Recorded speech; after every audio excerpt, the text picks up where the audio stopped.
The harsh fluorescent lights of Chicago General's emergency room cast long shadows as doctors frantically worked to save Sarah's life. Blood stained the pristine white sheets, each drop a testament to how quickly happiness could turn to tragedy. In the hospital chapel, Michael knelt, his hands clasped in desperate prayer. "Please, God, don't take her from us. Emma needs her mother. I need her."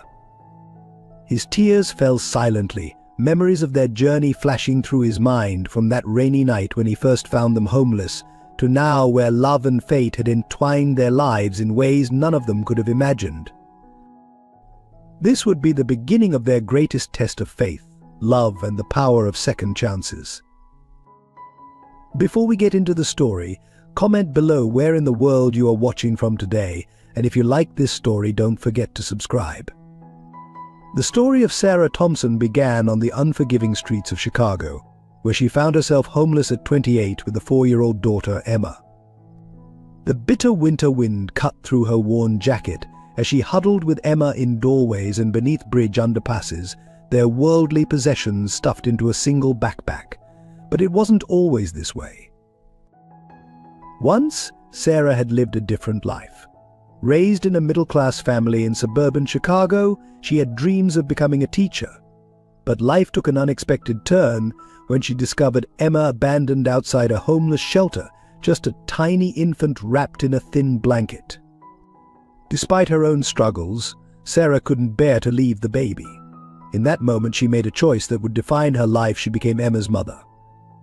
The decision to keep Emma cost Sarah everything. Her minimum wage job couldn't cover the expenses of raising a child. One missed rent payment led to another, and soon they found themselves on the streets. Yet even in their darkest moments, Sarah never regretted her choice. Emma's smile was her light, her reason to keep fighting. Across the city, in a luxurious high-rise apartment, Michael Anderson's life couldn't have been more different. At 35, he was one of Chicago's most successful defense attorneys, known for his brilliant mind and unwavering integrity. But behind the polished exterior lay a man haunted by loss. 2 years earlier, Michael's wife Claire had died suddenly, leaving him alone in their perfectly appointed home. Her absence echoed in every room, in every carefully chosen piece of furniture they'd selected together. Since her death, Michael had thrown himself into his work, taking on high-profile cases defending corporate clients. Yet each victory felt hollow, each success adding to the emptiness inside. The corruption that plagued Chicago's political and business elite had long bothered Michael. He saw it in the cases that crossed his desk, evidence buried, witnesses silenced, justice denied. But he played his part, telling himself it was just how the system worked. Until the night he found Sarah and Emma. Linda Marshall, Sarah's mother, lived with her own regrets. She had stood by silently when her husband Frank kicked Sarah out, too afraid to defy him. Now, years later, she volunteered at local shelters, secretly hoping to catch a glimpse of her daughter, to find some way to make amends.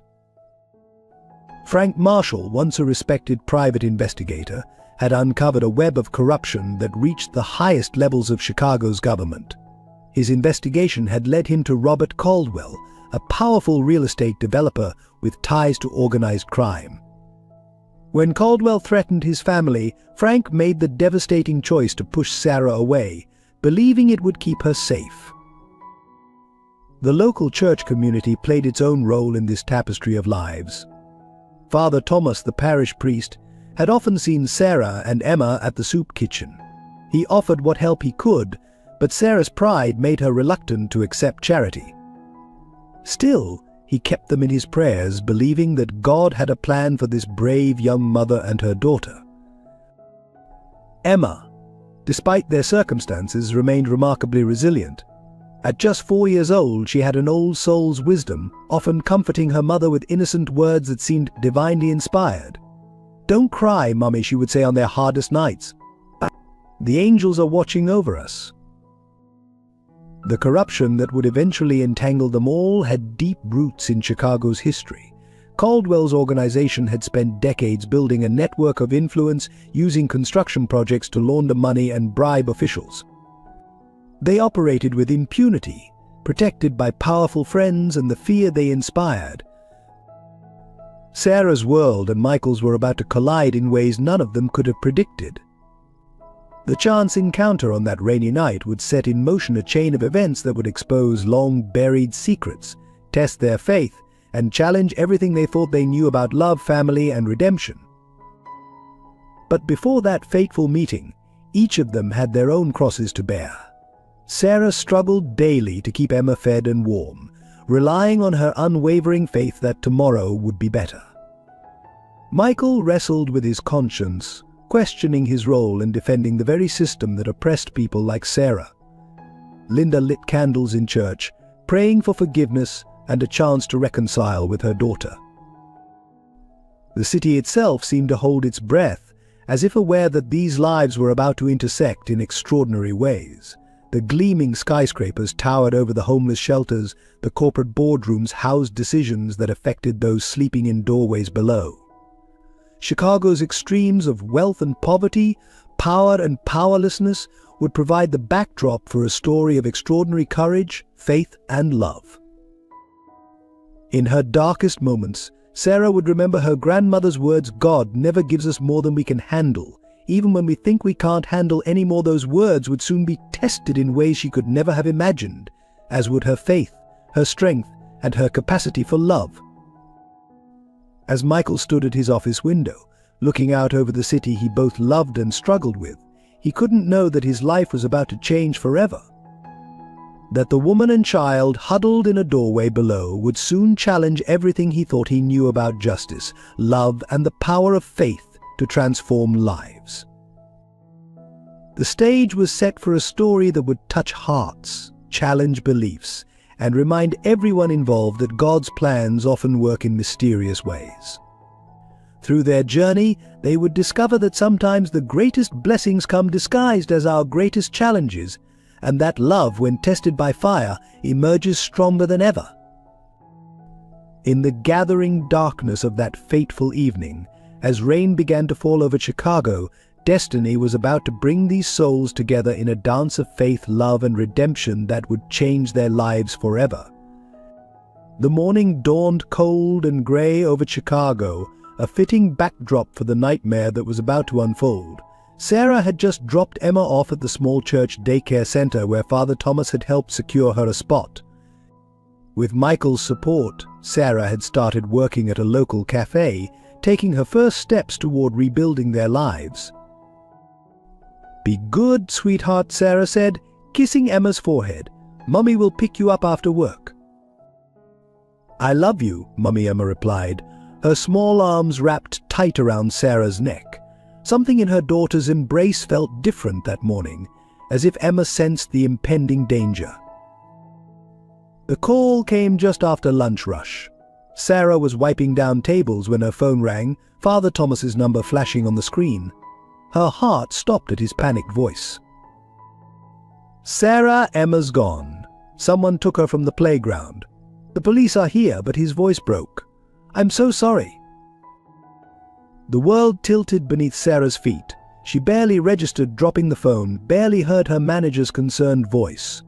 All she could think was, not Emma. Please God, not my baby. Michael was in court when he got the news. He immediately adjourned the hearing, racing to the church where he found Sarah collapsed in Father Thomas's office, surrounded by police officers. The moment she saw him, she flew into his arms. "They took her, Michael. They took my baby," her voice was raw with desperation.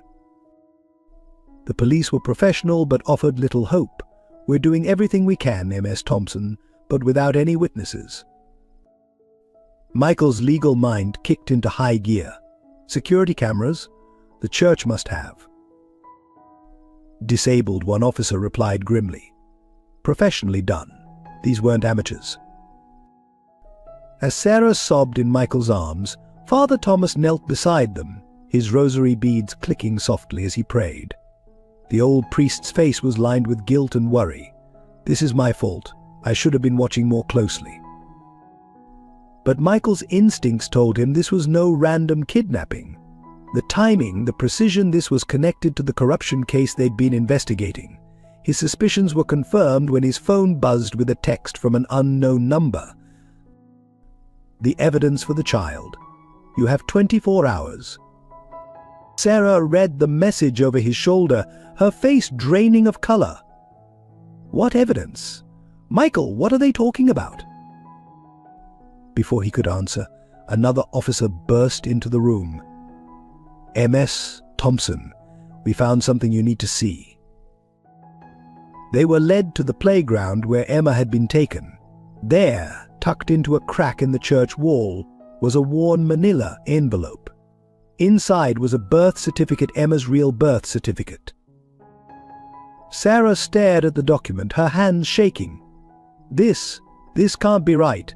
Emma is mine. I found her, I raised her. The birth certificate told a different story. Emma's biological mother was listed as Catherine Wells, a name that made Michael's blood run cold. Catherine had been a key witness in a corruption case years ago, a witness who had mysteriously vanished before she could testify. Sarah, Michael said gently, I think there's something you need to know about Emma. But before he could continue, Sarah's phone rang again. This time a distorted voice spoke, now you know the truth. The child was never yours. Give us what we want, and maybe we'll let you say goodbye before we return her to her real family. Sarah's face hardened with a mother's fierce determination. No, she said, her voice steady despite her tears. Emma is my daughter, not by blood, but by love, by choice. Every night for 4 years I've held her through nightmares. I've gone hungry so she could eat. I've loved her with everything I have. No piece of paper can change that. Father Thomas placed a comforting hand on her shoulder. The Lord works in mysterious ways, my child. Perhaps this is a test of faith. Michael took charge of the situation. We need to move fast. Detective, I need everything you have on Catherine Wells. Father Thomas, please gather the church community. We need eyes and ears everywhere in this city. And Sarah. He took her hands in his. We're going to find her. I promise you that. The next few hours were a blur of activity. The church basement became their command center. Parishioners arrived in waves, offering help, bringing food, joining in constant prayer. Sarah sat in the middle of it all, clutching Emma's favorite stuffed rabbit, her lips moving in silent supplication. As night fell, Michael received another text with an address. Come alone, it read. Tell anyone, and the child dies. Sarah insisted on going with him, her eyes blazing with the same fire he'd seen when she'd fought to protect Emma on the streets. She's my daughter. I'm not staying behind. They knew it was probably a trap, but what choice did they have? As they drove through Chicago's darkening streets, Sarah's hand found Michael's. Whatever happened, she whispered, thank you for everything. For giving us a home, for loving Emma, for loving me. Michael squeezed her hand, his heart aching. We're going to get through this, all of us, together.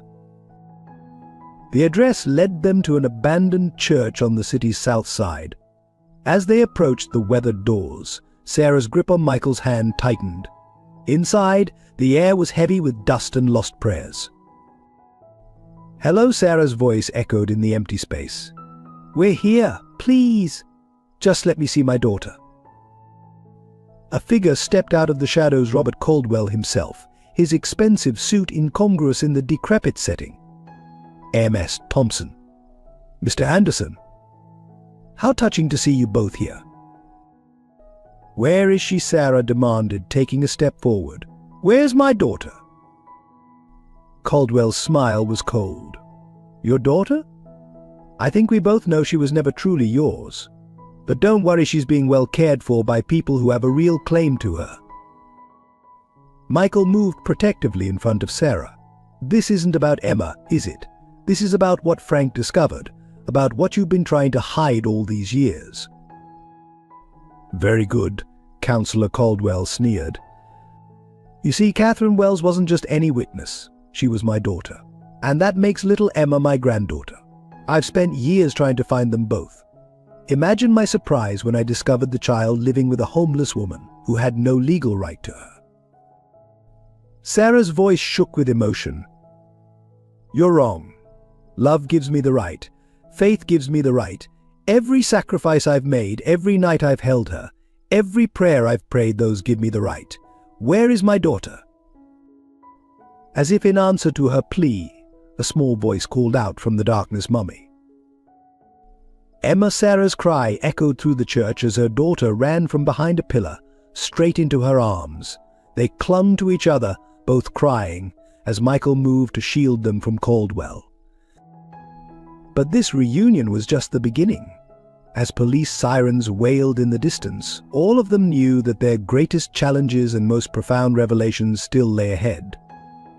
The truth about Emma's past would shake their world to its foundations, testing their faith, their love, and their understanding of what truly makes a family.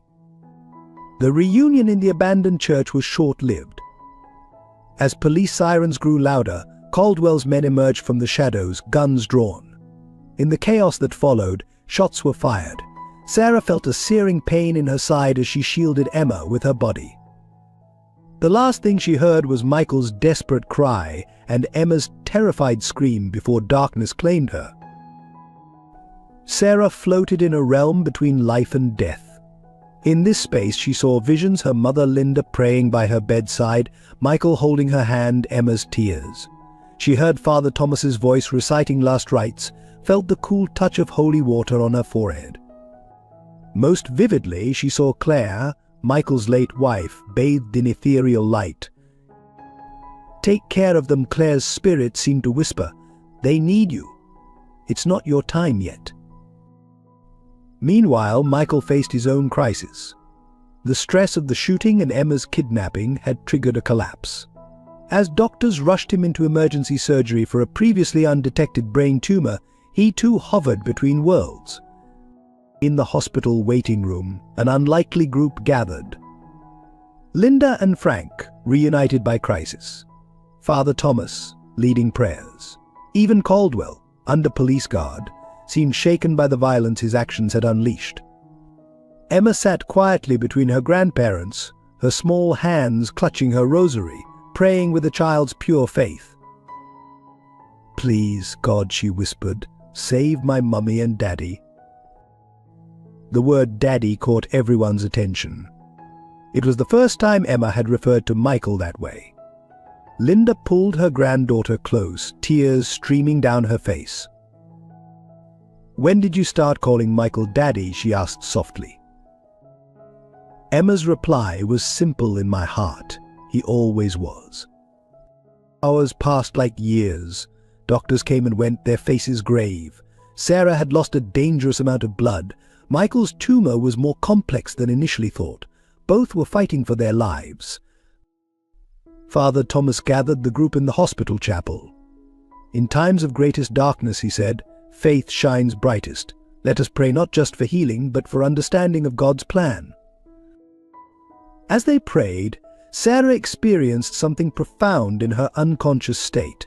She saw her life flash before her: finding Emma, the struggles on the street, meeting Michael, their growing love.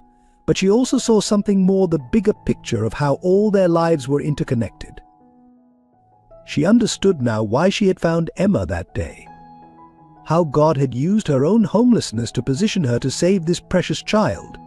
How every hardship had strengthened her for this moment. Michael, in his own unconscious state, had similar revelations.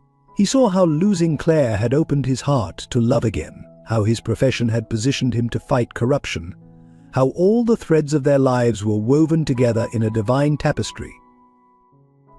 In the physical world, their bodies fought to survive.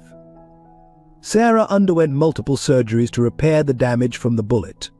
Michael's doctors worked tirelessly to remove the tumor without damaging his brain. Emma never left the hospital. She divided her time between their rooms, talking to them, singing hymns she'd learned in church, believing with unshakable faith that they would both return to her. Then came the night that changed everything. Sarah's heart stopped beating. As doctors rushed to resuscitate her, she had a profound near-death experience. she found herself in a place of indescribable peace and love. She saw Claire again, but this time Claire spoke clearly. "You are their guardian angel now, Sarah. Michael and Emma need you. Go back. Your work isn't finished." In that same moment, Michael opened his eyes for the first time since his surgery. His first word was Sarah, though he had no way of knowing she was coding several floors away. Sarah's heart started beating again, stronger than before. The doctors called it a miracle. Father Thomas called it divine intervention. Emma simply smiled and said, "The angels were helping." When Sarah finally regained consciousness, she found her hospital room filled with flowers and cards from the church community.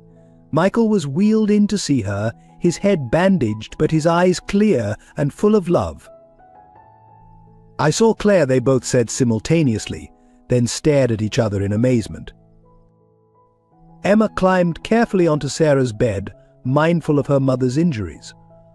"I knew you'd come back," she said. "I asked Jesus to send you both back to me, and he did."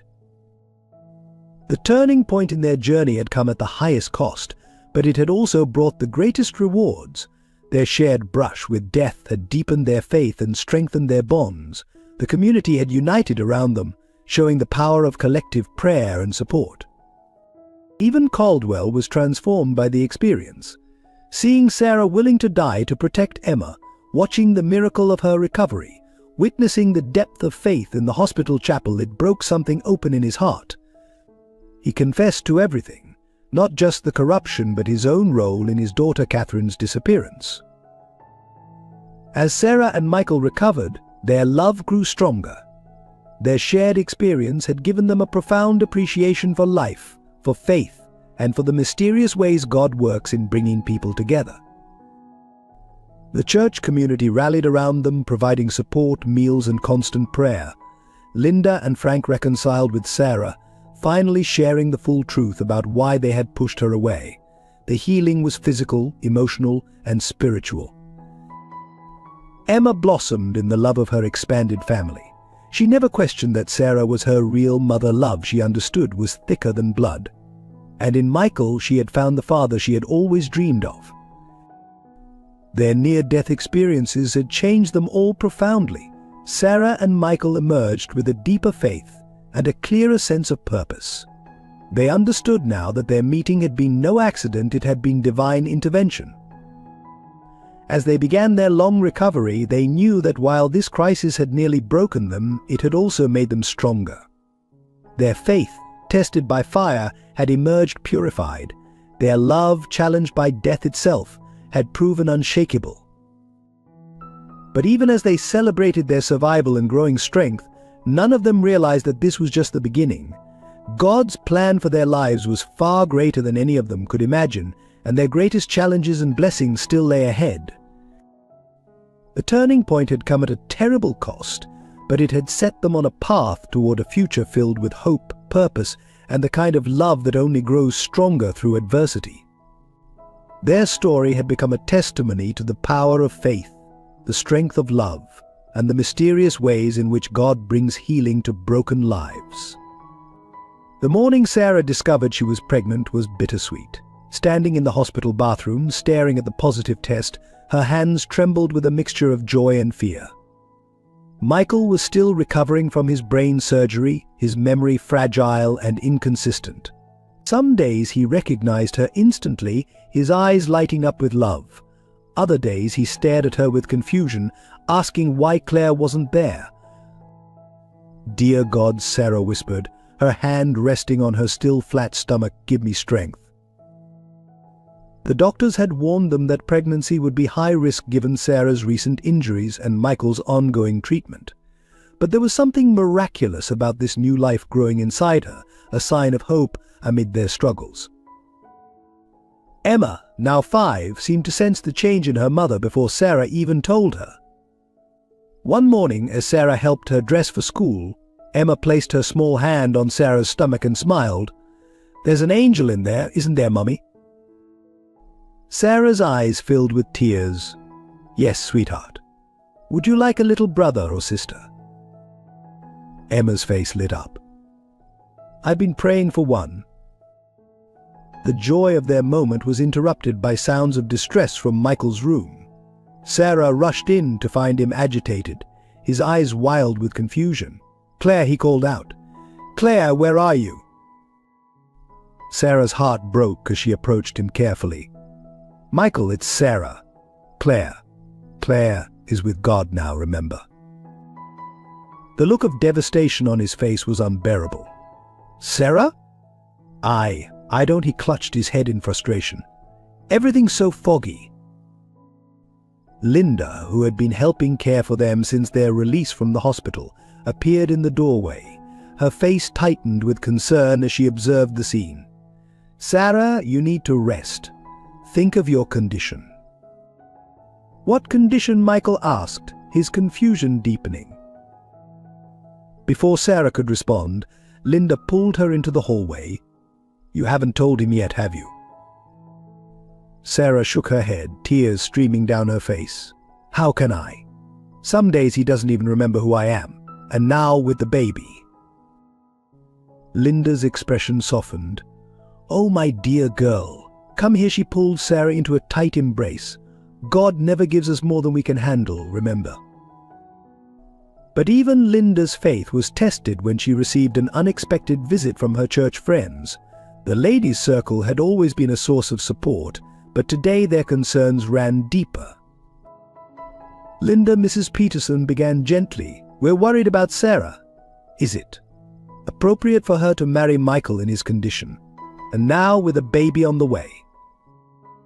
"What exactly are you implying?" Linda's voice was sharp. "Only that perhaps she's taking advantage. A wealthy man mentally compromised. It doesn't look right." Linda felt her face flush with anger. "My daughter is a woman of faith and integrity. How dare you suggest?" "We're only thinking of the church's reputation," another woman interjected. "And of course little Emma's welfare." The conversation spread through the church community like wildfire. Some stood firmly behind Sarah and Michael, seeing their love as divinely ordained. Others whispered about scandal and impropriety. Father Thomas found himself mediating increasingly heated discussions. "Judge not," he reminded his congregation, "lest ye be judged." Meanwhile, Emma was facing her own challenges at school. The other children had heard their parents talking, and kids can be cruel. One day she came home in tears. "Jenny said Daddy doesn't really love us," she sobbed. "She said he only lets us stay because he's sick and can't remember his real wife."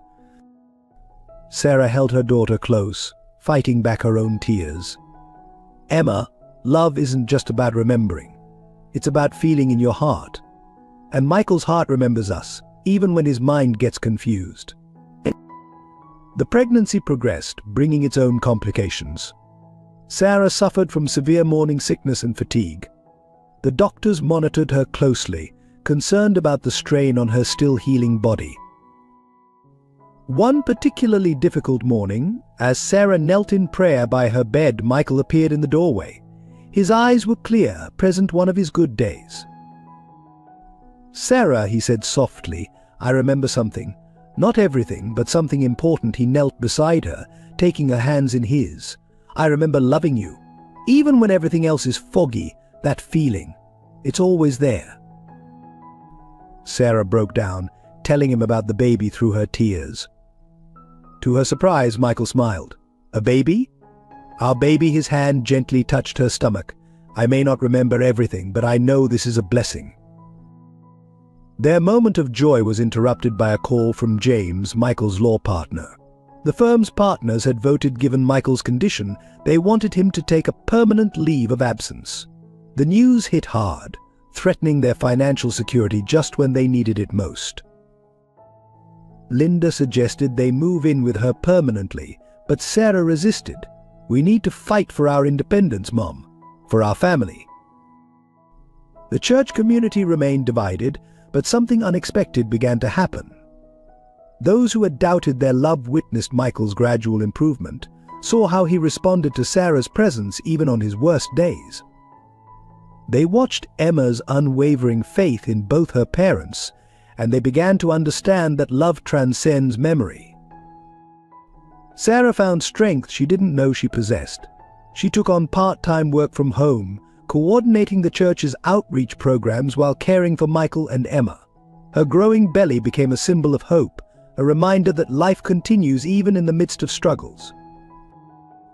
Michael had more good days than bad as time passed. His memories began to return slowly, though some remained forever lost. But his love for Sarah and Emma grew stronger each day, and his excitement about the baby never wavered. One Sunday morning, as they sat in church together, Michael suddenly squeezed Sarah's hand. "I remember our first meeting," he whispered, "in the rain. You were so proud even then, so strong." Sarah's heart soared. It was the first specific memory he'd recovered of their time together. "You saved us that night," she replied softly. Michael shook his head. "No, you saved me, you and Emma. You brought me back to life after Claire." And now his hand rested on her growing belly. "Now you're giving me another miracle." The baby kicked then, as if in response to its father's touch. Emma, sitting on Michael's other side, giggled and placed her own small hand next to his. "The angels dancing," she declared. Their joy was witnessed by the entire congregation, including those who had doubted them. Mrs. Peterson, who had been one of their strongest critics, approached them after the service with tears in her eyes. "I was wrong," she admitted.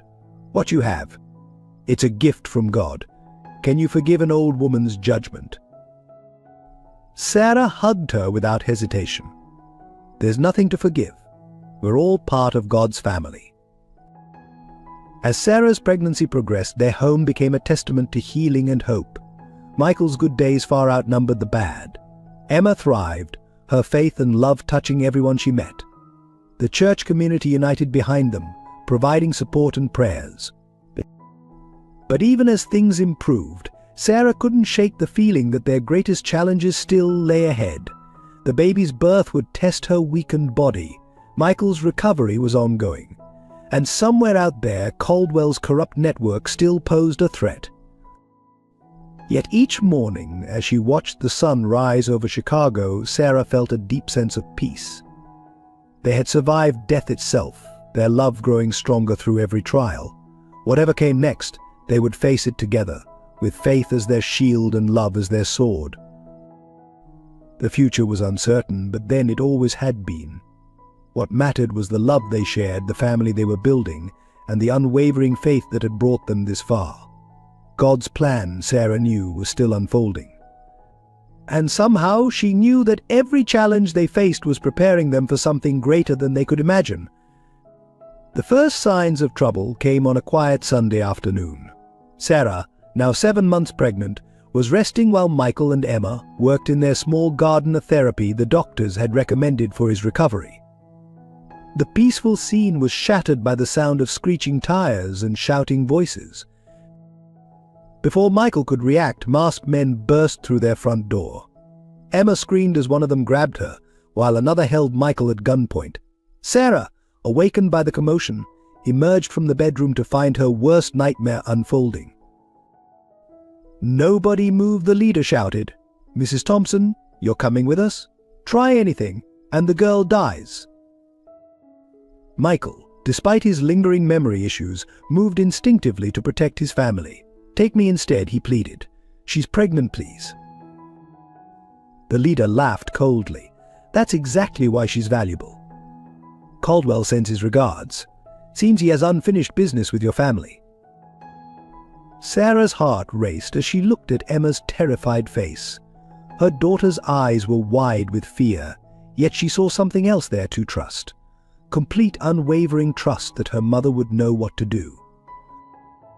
"Let me say goodbye," Sarah requested, her voice steady despite her fear. As she approached Emma, she whispered quickly, "Remember what Mummy taught you about angels, sweetheart. They're watching over us right now." Emma nodded slightly, and in that moment Sarah saw her daughter's hand move to the panic button pendant they'd had installed after the last kidnapping attempt. Pride and fear mingled in her heart, her brave, clever girl. The next few minutes were chaos. Police sirens wailed in the distance, growing closer. The kidnappers panicked, one of them firing his weapon wildly. Sarah threw herself in front of Emma just as Michael tackled the gunman. The bullet found its mark in Sarah's shoulder, but she barely felt the pain. Her only thought was protecting her children, both the one in her arms and the one in her womb. Father Thomas, who had been visiting neighbors across the street, heard the commotion and rushed over. He arrived just as the police stormed in, his prayers joining the cacophony of shouts and sirens. In the hospital later that night, Sarah lay in a bed surrounded by machines monitoring both her and the baby. The bullet had missed anything vital, but the stress of the incident had triggered early labor contractions. "You need to remain absolutely still," the doctor ordered. "We'll do everything we can to prevent premature labor, but the next 48 hours are critical." Michael sat beside her, his face etched with worry and guilt. The day's events had somehow cleared the fog in his mind. Trauma, the doctors explained, could sometimes have that effect. "I remember everything now," he said softly, holding her hand. "Everything we've been through, every moment. And I remember promising to protect you. I failed." Sarah squeezed his hand weakly. "You didn't fail. You saved us. You've always saved us." Emma, being watched over by Linda in the waiting room, had shown remarkable courage throughout the ordeal. When the police interviewed her, she spoke with a clarity that amazed everyone. "I wasn't scared," she told them. "Well, maybe a little. But I knew God wouldn't let anything bad happen to my family. And I remembered what Daddy taught me about being brave." The attack had another unexpected effect. It united the entire church community behind them. Even those who had doubted their relationship now saw the depth of their love and commitment to each other. Mrs. Peterson organized a prayer vigil outside the hospital. Hundreds of people came, holding candles and singing hymns. The light from their candles illuminated the darkness, a beacon of hope in their darkest hour. Detective Rodriguez, who had been investigating Caldwell's organization, arrived with news. "We've tracked down the gunmen," he reported. "They've agreed to testify against Caldwell. This might be the break we've been waiting for." But Sarah and Michael knew it wasn't over. Caldwell was still out there, and he wouldn't stop until he had destroyed their family or been brought to justice. That night, as Sarah drifted in and out of consciousness, she had a vision. Claire appeared to her again, but this time she wasn't alone. She was accompanied by a beautiful child, a little boy with Michael's eyes. "Your son is strong," Claire's spirit seemed to say, like his parents. "Don't give up hope." Sarah woke to find Michael asleep in the chair beside her, his hand still holding hers. The monitors showed the baby's heartbeat was strong and steady. Despite everything, they were all still fighting. Father Thomas visited early the next morning, bringing communion and comfort. "Your family has been chosen," he said softly, "chosen to demonstrate God's love and power in the face of evil. Your trials are great because your purpose is great." As the day progressed, Sarah's condition stabilized. The contractions subsided, and the doctors became cautiously optimistic. But they all knew they weren't out of danger yet. Caldwell, they learned, had been arrested trying to flee the country, but even from jail he had resources and connections. The threat remained. Michael refused to leave Sarah's side, his newly restored memories making him even more protective. He worked from his laptop, coordinating with James to build their case against Caldwell's organization while watching over his family. Emma split her time between the hospital room and the chapel, where she would sit for hours, talking to God with the pure faith of a child. Her prayers became a source of strength for everyone who heard them. "Dear Jesus," she would say, "please keep Mummy and my baby brother safe, and help Daddy's brain stay better, and maybe help the bad men learn to be good like you taught us in Sunday school." The church community rallied around them in practical ways too. They organized meals, helped with housework, and set up a security system at their home. Their love became a shield against the darkness that had tried to destroy this family. As Sarah lay in her hospital bed, one hand resting on her swollen belly, she reflected on the journey that had brought them here. From homeless and hopeless to surrounded by love and support, it was a testimony to God's grace and the power of faith. The baby kicked strongly under her hand, as if reassuring her of his presence and strength. Michael, feeling the movement, smiled a real smile full of memory and love. "We're going to make it," he said softly. "All of us, together." Sarah nodded, tears in her eyes. "Together," she repeated, "with God's help." Outside her window, the sun was setting over Chicago, painting the sky in brilliant colors. It reminded Sarah of something Emma had said earlier: "God's painting the sky extra pretty tonight, Mummy. To remind us he's still here." Indeed, he was. Through every trial, every danger, every moment of fear and doubt, he had been there. And he would continue to be there, guiding them through whatever challenges lay ahead. The first climax of their story was ending, but Sarah knew it wasn't over. There would be more battles to fight, more victories to win, more love to share.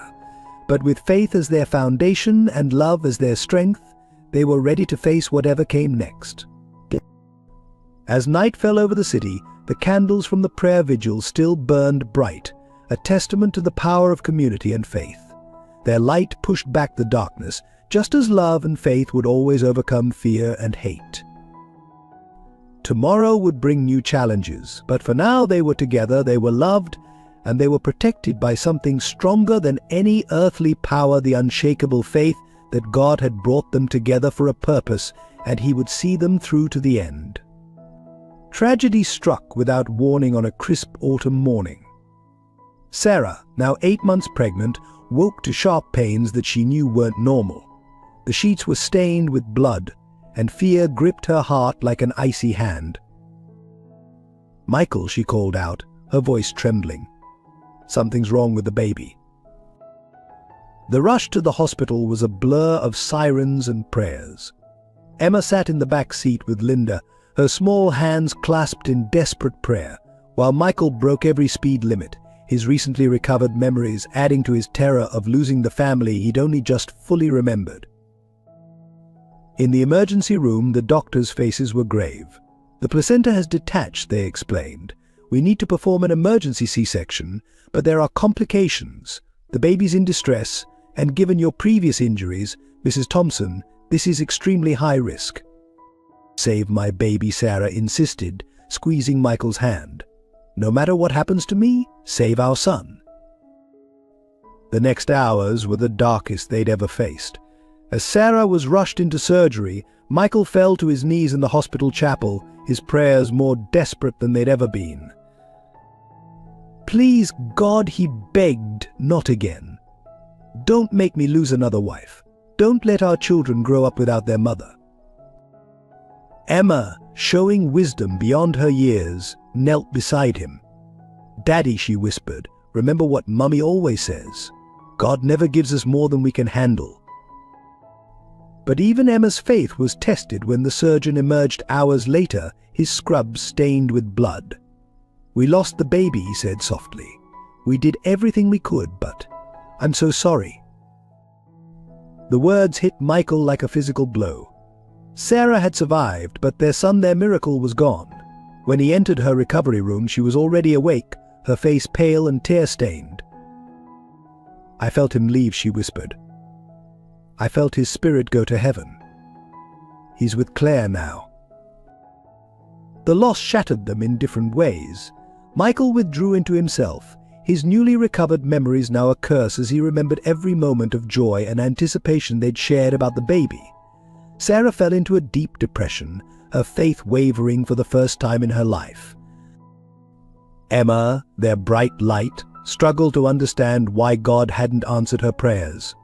She stopped going to the chapel, stopped saying her nightly prayers. "If God loved us," she said one night, "He wouldn't have taken my brother." The church community rallied around them, but their well-meaning words often caused more pain than comfort. "It's God's will," they would say, or "He's in a better place." Sarah wanted to scream that no place was better than in her arms. Linda watched helplessly as her daughter retreated further into grief. The strain began to show in other ways too. Michael's memory issues returned, triggered by the trauma. He would wake in the night confused, calling for Claire or searching for a baby that would never cry. Father Thomas visited regularly, offering comfort and counsel. Sometimes he said gently, "Our greatest tests come not in the fighting, but in the surviving. In choosing to believe even when belief seems impossible." The baby's funeral was small and quiet. They named him Matthew, Gift of God, and buried him with the tiny blue blanket Sarah had knitted during her pregnancy. As they stood by the tiny grave, snow began to fall, covering everything in a blanket of white. That night, Sarah had a dream that felt more real than reality. She saw Claire again, but this time Claire was holding a baby, their baby. "He's beautiful," Claire said, smiling, "and he's safe, I promise." The dream brought some comfort, but the pain remained. Sarah struggled to look at pregnant women or babies. She avoided the hospital where she'd lost Matthew, taking long detours around it when necessary. The nursery they'd prepared remained locked, untouched. Emma, watching her parents' grief, began to show signs of trauma. She had nightmares, became clingy, and her grades started to slip. Her teacher called, concerned about drawings Emma had made, all of them featuring angels carrying a baby to heaven. The breaking point came one Sunday morning. As they sat in church, a baby began to cry during the service. Sarah stood abruptly and fled, unable to bear the sound. Michael found her in the garden, sobbing uncontrollably. "I can't do this anymore," she cried. "I can't pretend I'm okay. I can't pretend I understand why God would give us this miracle just to take it away." Michael held her, his own tears falling. "Maybe," he said slowly, "we're not meant to understand. Maybe we're just meant to keep loving, keep believing, even when it hurts." Their grief had made them vulnerable in other ways too. Caldwell's organization, though weakened, saw an opportunity in their pain. Anonymous letters began arriving, taunting them about the loss, suggesting it was divine punishment for their defiance. The police investigated, but the true blow came when they discovered the source, someone within their own church community, bitter about Michael's former role in defending corrupt officials, had been feeding information to Caldwell's people. The betrayal cut deep, shaking their faith in the community they'd trusted. Some church members, learning of the betrayal, began taking sides. The congregation that had once united in support of them now threatened to tear itself apart. Father Thomas called a special service to address the division. "We are all sinners," he reminded them. "All broken, all in need of grace. If we cannot show grace to each other in times of grief, how can we claim to follow Christ?" His words had an impact, but the damage was done. Sarah and Michael found themselves increasingly isolated, their grief creating a barrier between them and the world. Even their love for each other, once so strong, seemed strained under the weight of their loss. Emma, watching her family crumble, made a decision. One evening, she sneaked into the locked nursery. When her parents found her there, she was sitting in the rocking chair, clutching Matthew's teddy bear. "Matthew wouldn't want us to be sad forever," she said simply. "He's an angel now, watching over us. We need to make him proud." Her words, spoken with a child's pure wisdom, began the slow process of healing. That night, for the first time since losing Matthew, they prayed together as a family. Their prayers were different now, less asking why, more asking for strength to carry on. The nursery was gradually transformed into a memorial room, filled with photos, Emma's drawings, and Matthew's things. It became a place of peace, rather than pain, where they could feel close to the son they'd lost while beginning to heal. Sarah started a support group for other mothers who had lost babies, finding purpose in helping others through their grief. Michael threw himself into prosecuting Caldwell's organization, determined to honor Matthew's memory by bringing justice to their city. Their tragedy had changed them forever, but it hadn't destroyed them. Slowly, painfully, they were learning to carry their grief, while still embracing life, to honor Matthew's memory, while creating new memories, to keep faith even when faith seemed impossible.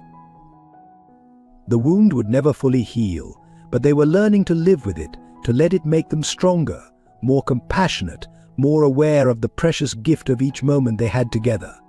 Their story wasn't over, it was just taking a different path than they had planned. The revelation came on a quiet Tuesday afternoon 6 months after losing Matthew. Sarah was sorting through old documents in preparation for Caldwell's trial when she found a faded envelope she'd never seen before. Inside was a birth certificate, her birth certificate, but the name listed wasn't Sarah Marshall, it was Sarah Wells. Her hands trembling, Sarah read the document again and again. According to this paper, she wasn't Linda and Frank's daughter at all. Her biological mother was Catherine Wells, the same Catherine Wells who was Emma's birth mother. "Dear God," Sarah whispered, sinking into a chair. "Emma is my sister." The discovery sent shockwaves through their already fragile family. When Sarah confronted Linda and Frank, the truth finally emerged. They had adopted her as an infant, just as she had later unknowingly adopted her own biological sister. "We wanted to tell you," Linda sobbed. "But when all the trouble with Caldwell started, we thought it was safer if you didn't know." The connection to Caldwell suddenly became clear. He wasn't just Emma's grandfather, he was Sarah's father. The man who had caused them so much pain was her own flesh and blood. Michael, still struggling with occasional memory lapses, held Sarah as she processed this earth-shattering news. "This doesn't change who you are," he assured her. "Just like Emma being adopted never changed your love for her." Emma, remarkably, took the news in stride. "I always knew we were special," she said, hugging Sarah tight. "Now we're sisters and mother-daughter. God made us extra special." But the revelation had deeper implications. If Sarah was Catherine Wells' daughter, she might know crucial information about Caldwell's crimes without realizing it. Memories from her early childhood, before her adoption, could hold the key to bringing down his entire organization. As Sarah underwent therapy to recover possible repressed memories, another surprising discovery emerged. She had a twin sister, separated from her at birth. Records showed the other baby had been adopted by a family in Minneapolis. But the search for Sarah's twin sister became an unexpected source of hope for the grieving family. It gave them something to focus on beyond their loss, a new purpose to unite behind. Through social media and private investigators, they finally located her, Rachel Anderson, a pediatric nurse living in Minnesota. The shock of their first phone call was overwhelming for both women. "I always felt like something was missing," Rachel confessed. "Like I had a piece of my soul somewhere else in the world." When Rachel flew to Chicago to meet them, the resemblance between the sisters was startling. But more shocking was the realization that Rachel had her own connection to their story. She had been Claire's nurse during her final illness. "I felt drawn to her," Rachel explained, tears in her eyes. "I spent extra time with her, though I didn't know why. Now I understand God was weaving our stories together long before we knew we were connected." The discovery of Rachel brought unexpected healing to their family.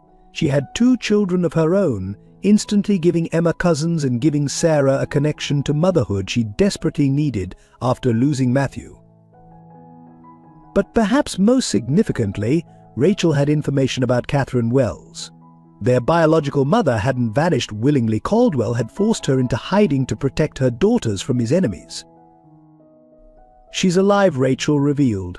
"She's been watching over all of us from a distance, waiting for the right time to come forward."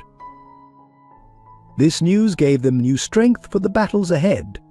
They weren't just fighting Caldwell's corruption anymore, they were fighting to reunite a family torn apart by his crimes. As Sarah and Rachel worked to locate Catherine, Emma showed an uncanny ability to sense their biological mother's presence. "She's closer than you think," Emma would say. "The angels told me so." Their journey had taken an unexpected turn, revealing that God's plan was far more intricate than any of them had imagined. The very trials that had nearly broken them had been preparing them for this moment of discovery and reunion. The family they were building wasn't bound by traditional definitions of blood or marriage. It was a tapestry of love, loss, faith, and redemption, woven together by a divine hand that had been guiding them all along. As they moved forward with their search for Catherine, they held onto the truth that had sustained them through every trial. Family isn't just about biology. It's about the connections we choose to nurture, the love we choose to give, and the faith that helps us recognize God's hand in every unexpected turn of our journey. The final confrontation with Caldwell's organization came at the most unexpected moment. Sarah and Rachel had tracked their mother Catherine to a small convent outside Chicago, where she had been living under the protection of the Sisters of Mercy. The reunion was emotional, filled with tears and long-withheld explanations. "I've watched you both from afar," Catherine told her daughters, her voice trembling. "Every important moment of your lives I was there, praying for you, loving you from a distance." But their tearful reunion was interrupted by the sound of screeching tires and shouting voices. Caldwell's men had followed them, and now the convent was surrounded. "Get down," Michael shouted as bullets shattered the stained glass windows of the convent chapel. The sisters quickly led them to a hidden basement, a remnant from the Underground Railroad days. Emma, who had insisted on coming to meet her grandmother, showed remarkable calm. "Don't worry," she whispered to everyone. "I saw this in a dream. God showed me we'll be okay." Above them, they could hear the sound of Caldwell himself, his voice carrying through the old building. "Catherine, it's time to end this. Our daughters deserve to know the truth." Sarah and Rachel exchanged glances. What truth could be left to reveal? Catherine's face was pale but determined. "He's right about one thing, it's time for the truth." All of it, she took a deep breath. Caldwell isn't the monster in this story. He's been protecting us all along. The revelation stunned everyone into silence. Catherine explained that years ago, she had uncovered evidence of corruption reaching to the highest levels of government. Caldwell's apparent crimes had been an elaborate cover designed to protect his family while he gathered evidence. "The real enemies are still out there," Catherine said. "And they're here now, using Caldwell's men as cover to find us." As if to confirm her words, new voices could be heard above unfamiliar ones, speaking in cold, official tones. The sound of gunfire erupted again, but this time Caldwell's men were shooting back, protecting the convent. Father Thomas, who had followed them to the convent, pulled out his phone. "The police chief is a friend," he said. "A good man. I'm calling him directly." The next hours were chaos. The convent became a battleground between Caldwell's protective force and the corrupt officials trying to silence Catherine. The sisters moved calmly through the violence, tending to the wounded on both sides, their faith a steady anchor in the storm. Sarah found herself praying harder than she ever had before. Not just for survival, but for understanding. How many times had their family been torn apart and reunited? How many supposed enemies had turned out to be protectors? Michael, his legal mind racing, realized the implications. "The evidence," he said suddenly. "Everything we've gathered for the trial, it's not to convict Caldwell, it's to protect him, to prove his innocence." Rachel, using her medical training, helped the sisters treat the wounded. Among them was one of the corrupt officials who, facing death, chose to confess. His detailed admission was recorded by Father Thomas, another piece of evidence in their growing arsenal of truth. Emma, watched over by several sisters, continued to show remarkable insight. "Grandpa Caldwell has sad eyes," she observed, "like he's been carrying a heavy cross, like Jesus." The siege lasted through the night. By dawn, the corrupt officials had been arrested or fled. Caldwell, wounded but alive, finally faced his daughters. "I wanted to tell you," he said, his voice rough with emotion. "Every time I saw you suffering, I wanted to explain. But keeping you in the dark was the only way to keep you safe." Sarah looked at the man she had feared and hated for so long. She saw now the cost of his sacrificed decades of being seen as a villain to protect those he loved. The evidence Catherine had gathered, combined with Caldwell's own records and the corrupt official's confession, was enough to expose the entire network of corruption. The true criminals would face justice at last. But the real healing came in the quiet moments that followed. In the convent's garden, surrounded by blooming roses, 3 generations of their family finally came together. Emma, the innocent heart of their story, moved between them all, dispensing hugs and childlike wisdom. "See," she said, taking Caldwell's hand and placing it in Sarah's, "God makes broken families whole again, just like he promised." The sisters of the convent, witnesses to this miraculous reconciliation, began to sing hymns of praise. Their voices carried across the garden a melody of healing and hope. Michael watched his wife embrace her true father, saw the years of pain and misunderstanding melt away in the light of truth and forgiveness. His own journey of healing and recovered memories had prepared him to understand the complexity of their story. Rachel, standing with her own children, who had been brought to the convent after the danger passed, completed the family circle. "God's plan was bigger than any of us could have imagined," she said softly. Catherine looked at her daughters, her granddaughter, her extended family with tears of joy. All those years of separation, she said, were leading to this moment, to a reunion that would heal not just our family, but our entire city. The exposure of the true corruption led to widespread reforms in Chicago's government. Caldwell's reputation was restored, and his years of undercover work were finally recognized. The truth had indeed set them all free. Father Thomas, watching the family's reconciliation, spoke of divine providence. "God's greatest miracles," he said, "often come disguised as our greatest challenges. Every trial you faced was preparing you for this moment of redemption." The sisters of the convent offered their space as a permanent sanctuary for the family's healing. Within those sacred walls, surrounded by faith and protected by love, the broken pieces of their family story began to form a beautiful new mosaic. Sarah, holding Emma close and surrounded by her newly expanded family, felt a deep sense of peace. The journey had been painful, filled with loss and confusion, but the destination was more beautiful than she could have imagined. "Matthew would be proud," she whispered to Michael. "He brought us all together, in a way. His brief life was part of God's perfect plan." Michael nodded, understanding.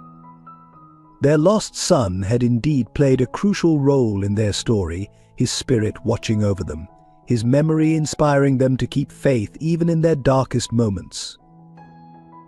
As the sun set on that extraordinary day, the convent bells rang out across Chicago. Their sound carried a message of hope to all who would hear that love is stronger than fear, truth prevails over lies, and faith can restore what violence and corruption try to destroy. The second climax of their story had brought not just resolution, but resurrection, the rebirth of a family, the restoration of truth, and the triumph of faith over despair. Their journey wasn't over, but they would face whatever came next together, stronger for having been broken and rebuilt by God's grace. On Christmas Eve, 6 months after the confrontation at the convent, Sarah sat in the hospital waiting room, her heart pounding with a mix of fear and hope. The doctors had just confirmed what she had suspected for weeks: she was pregnant again, this time with twins. The news brought both joy and terror. After losing Matthew, the thought of another pregnancy was frightening.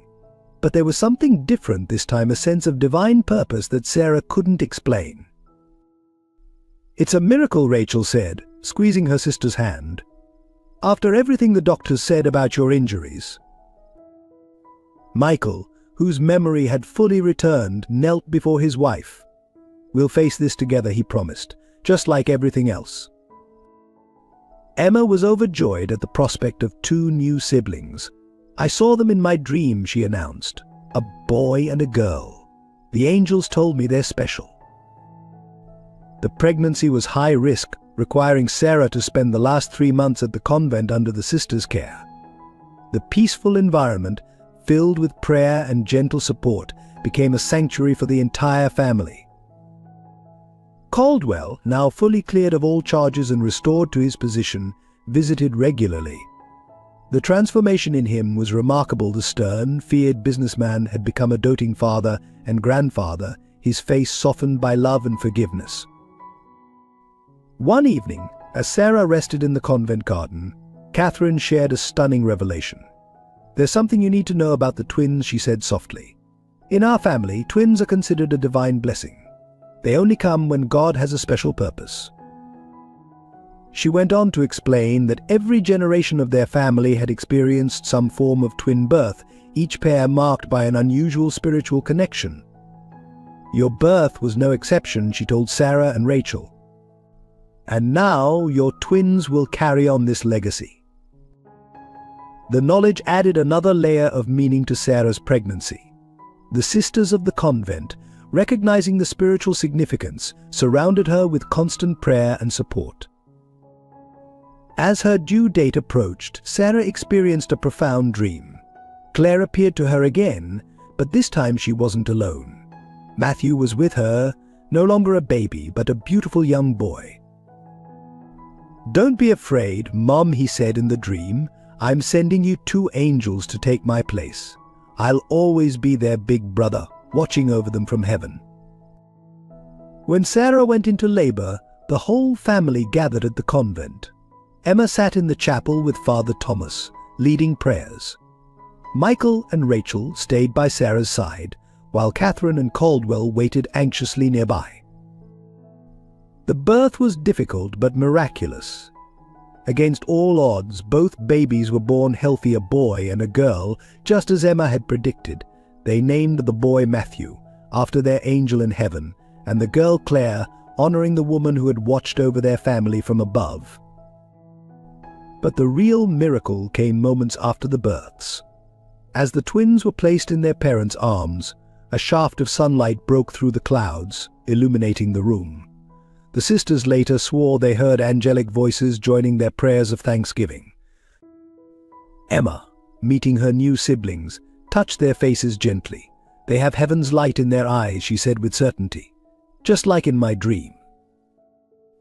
The twins' arrival marked a new chapter in their family's story. The convent, which had been their sanctuary during the pregnancy, became a regular gathering place for family celebrations and prayer. Michael, inspired by their journey, left corporate law to establish a foundation helping families affected by corruption and injustice. The foundation, named Matthew's Light, became a beacon of hope in Chicago. Sarah and Rachel's bond grew stronger, their twin connection deepening as they raised their children together. Catherine and Caldwell, finally free to be the parents they'd always wanted to be, devoted themselves to their expanding family. The church community, witnessing this story of redemption and renewal, was transformed. Father Thomas often spoke of their family as a living testament to God's ability to bring beauty from ashes. But perhaps the most remarkable transformation was in Emma. Now 7, she showed an extraordinary ability to comfort others in pain. People said she had a gift, a special connection to heaven that allowed her to see God's purpose in even the darkest situations. 1 year after the twins' birth, the family gathered at the convent for their baptism. As Father Thomas performed the ceremony, Emma suddenly gasped, pointing to a corner of the chapel. "Look," she exclaimed. "Matthew and Aunt Claire are here. They're smiling." Though only Emma could see them, everyone present felt an unexplainable warmth and peace fill the chapel. The twins, as if sensing their heavenly visitors, cooed and reached toward the spot Emma had indicated. That moment became a symbol of their family's extraordinary journey, a testament to the way heaven and earth had worked together to bring healing, redemption, and new life from the ashes of their trials. As Sarah held her twins that day, surrounded by the family God had miraculously brought together, she understood that their story was far more than a tale of survival. It was a living testimony to the power of faith, the strength of love, and the endless possibilities that emerge when we trust in God's perfect plan. The twins, with their special connection to heaven, would grow up knowing they were part of a larger story, one that spanned generations and reached beyond the veil separating earth from heaven. They were living proof that God's miracles never cease, and that love, in its purest form, can transform even the deepest wounds into channels of blessing.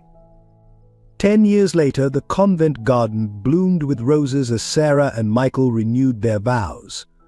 This time their family had grown beyond anything they could have imagined. Emma, now a poised teenager, stood beside her younger siblings, the twins Matthew and Claire, who had inherited their sister's special spiritual sensitivity. The church was filled with faces that told their remarkable story. Rachel and her children sat beside Catherine and Caldwell, their bonds stronger than ever. The sisters of the convent, who had become family, filled several pews. Father Thomas, his hair now silver, prepared to lead the ceremony that would celebrate not just a marriage, but a testimony of God's faithfulness. 10 years ago, Father Thomas began, we witnessed a love story that showed us the true meaning of faith. Today we celebrate not just Sarah and Michael's love, but the miraculous way God can transform our deepest wounds into our greatest blessings. As Sarah walked down the aisle toward Michael, she remembered that rainy night when he first found her and Emma homeless. Every step of their journey, the struggles, the losses, the miracles had led to this moment. The Matthews Light Foundation had grown into a powerful force for good in Chicago. Michael's legal expertise, combined with Sarah's compassion and their family's story, had helped countless families find justice and healing. The corrupt system they had fought had been transformed into a model of reform for other cities. Emma, who had recently turned 17, had developed her gift for spiritual insight into a ministry of her own. People came from all over to seek her counsel, drawn by her unique ability to see God's hand in their struggles. The twins, now 10, were extraordinary in their own right. Like Emma, they seemed to have one foot in heaven and one on earth. They often spoke of their conversations with their brother Matthew and Aunt Claire, bringing comfort to those who had lost loved ones. During the vow renewal ceremony, as Sarah and Michael recommitted their lives to each other, a magnificent rainbow appeared in the cloudless sky. Emma squeezed the twins' hands, sharing a knowing look. They could see what others couldn't, the spirits of Matthew and Claire, joining in the celebration. Love, Father Thomas said, is not just a feeling. It's a choice we make every day. Sarah and Michael have shown us that true love, grounded in faith, can overcome any obstacle. The reception that followed was held in the convent gardens. The sisters had outdone themselves, transforming the space into a paradise of flowers and lights. As the sun set, casting a golden glow over the gathering, Caldwell stood to make a toast. 10 years ago, he said, his voice thick with emotion, I was seen as an enemy to this family. Today I stand here as a father, grandfather, and witness to God's amazing grace. Our family story proves that no one is beyond redemption, and no wound is too deep for God to heal. Catherine followed her husband's toast with one of her own. To our daughters, she said, looking at Sarah and Rachel, who showed us that love is stronger than fear. To our grandchildren, who remind us daily of heaven's nearness. And to all who have been part of this journey, thank you for believing in miracles. The Matthews Light Foundation announced a new initiative that evening, the construction of a community center adjacent to the convent. It would provide housing for homeless families, legal aid for the oppressed, and spiritual counsel for the broken-hearted. This center, Michael announced, will be a place where other families can find the same hope and healing that we found. A place where God's light can shine into the darkest situations. As the evening drew to a close, Emma gathered everyone around for a special moment. The twins, holding hands, began to sing a hymn they said Matthew had taught them in a dream. The pure, heavenly sound of their voices brought tears to every eye. Sarah and Michael held each other close, marveling at the family God had given them. Their journey had been marked by both sorrow and joy, loss and gain, death and resurrection. But through it all, their faith had not just survived, it had flourished. The convent bells rang out across Chicago, their sound carrying a message of hope to all who would hear. The sisters joined hands with the family, forming a circle of love and faith that had grown from the smallest seed of compassion on a rainy night. "Our story," Sarah said softly to Michael, "is really just beginning. Every end is just a new beginning when God is writing the story." Michael nodded, looking at their children, Emma with her spiritual wisdom, the twins with their heavenly connection, and the countless lives touched through their foundation. "And what a story he has written," he replied. As night fell over the convent garden, stars seemed to dance in the sky. Emma and the twins smiled up at the heavens, waving to the angels only they could see. Their family's journey had become a testament to the truth that faith, hope, and love never fail, and that God's greatest miracles often come disguised as our deepest wounds. The end of their story was really just the beginning of countless others, as their testimony of God's faithfulness continued to inspire and transform lives across the city. Their legacy would live on through their children, their foundation, and the countless souls who found hope in their story of redemption and grace. For in the end, their story was not just about one family's journey from tragedy to triumph. It was about the endless possibilities that exist when we trust in God's perfect plan, even when that plan leads us through valleys of shadow before bringing us to mountains of light. Sacred wounds, a message of hope and faith. Sometimes our deepest pain becomes our greatest purpose. Like Sarah and Michael's journey, your struggles aren't just random acts of fate, they're sacred wounds that God will transform into channels of blessing. I think of that moment when you felt most alone, most broken. Like Sarah, homeless with Emma on that rainy night. Like Michael, grieving Claire's loss. Like their heartbreak when they lost baby Matthew. These aren't just moments of pain, they're holy ground where God is writing a larger story. Your tears, your sleepless nights, your unanswered prayers, they're not unnoticed. Every tear you've shed is counted. Every broken piece of your heart is precious in God's eyes. Just as He wove Sarah and Michael's broken pieces into a masterpiece of redemption, He's weaving your pain into something beautiful. Remember Emma's childlike faith, seeing angels when others saw only darkness. Your darkest valleys might be preparing you for your greatest mission. Your wounds might become someone else's healing. Your story of survival might become someone else's hope. Like the twins being born after the loss of Matthew, sometimes our greatest blessings come disguised as our deepest sorrows. That relationship that broke you, that dream that died, that loss that seemed unbearable, these are the very places where God plants the seeds of miracles. To those feeling lost tonight, wondering if God has forgotten you, He hasn't. Like Sarah finding her true family, your journey might be leading you to a destiny greater than you could imagine. Your broken road might be a bridge to someone else's salvation. Your faith in the darkness, your courage to keep believing when everything seems hopeless, this is holy ground. Every step of trust, every moment you choose to believe despite your pain, is building a testimony that will outlive you. So hold on, precious soul. Like the convent bells ringing hope over Chicago, your story of survival will someday ring hope into another's darkness. Your tears are watering the garden of your future testimony. Your wounds are being transformed into windows through which God's light will shine to others. Remember, in God's hands, nothing is wasted. Not your pain, not your past, not your broken dreams. Just as He turned Sarah and Michael's story of homelessness and loss into a legacy of hope through Matthew's light foundation, He can turn your tragedy into triumph, your pain into purpose. You're not just surviving, you're being prepared for a divine appointment with destiny. Your scars will become someone's sign of hope.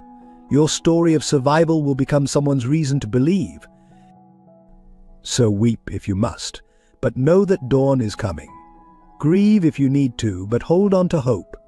Like Sarah and Michael discovered, sometimes our deepest wounds become our greatest testimony, and our darkest nights lead to the most beautiful dawns. You are loved. You are seen. You are part of a greater story. And just like Sarah and Michael's journey, your story isn't over. It's just beginning. Hold on, believe, and watch as God transforms your sacred wounds into channels of healing for others. For in His divine alchemy, no tear is wasted, no pain is purposeless, and every broken heart is just a canvas waiting for His masterpiece of redemption. Your miracle is coming. Your story will bring hope. Your pain will become purpose. This is His promise to you. This is your sacred journey. This is your story of redemption waiting to be told. If Sarah and Michael's journey touched your heart, please hit that subscribe button and join our storytelling family. Share their story of faith and redemption with loved ones who need hope. Drop a like if you felt moved and leave your thoughts in the comments. Want part 2? Let us know below. Your support inspires us to create more meaningful stories that touch hearts and transform lives.